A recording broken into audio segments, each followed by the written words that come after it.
Hey guys, this is Dr. Herb. In case you haven't subscribed, please do subscribe for updates. Now let's look into the body fluids compartments. So here the thing we need to know is total body is equal to 42 liters, and this amounts to about 60% of the body weight. It is again divided into intracellular and extracellular. Intracellular, it amounts to about 28 liters. So intracellular is 28 liters, so extracellular will be 14. 14 will be the extracellular. So intracellular, it amounts to about 40% of the body weight. So ICF is about 40% body weight, and it is about 2/3 of the total body water. And when you look at extracellular, it is 14 liter, it is 20% of the body weight, and it is 1/3 of the total body water. So this ECF is again divided into interstitial fluid, and this amounts to about 15%, and that is about 3/4. This is 3/4 of the ECF. And then you have something known as a plasma. Plasma is about 5%. This 5%, that is about 1/4 of the ECF.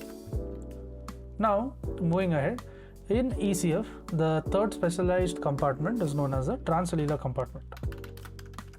Here something known as a transcellular compartment.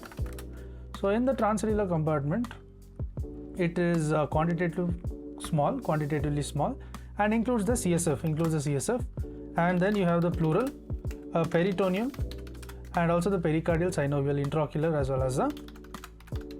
as well as the digestive fluids. Now it constitutes less than 1% of the TBW. So it is less than 1% of the TBW, that is the total body weight, that amounts to about 1 to 2 liters. The ECF and the intercellular fluid volume ratio is larger than infants and in children. So ECF to ICF is greater. ECF/ICF, this is the ratio is larger in children and also in infants.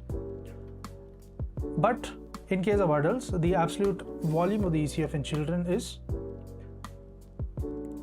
smaller than in adults. So when you look at the absolute volume in case of children, it is smaller than in adults. The dehydration, it develops more rapidly and is frequently more severe in children. So children are more prone to dehydration, and all solids and waters that enter or leave the body do so via the ECF. And the ICF and the ECF are at osmotic equilibrium.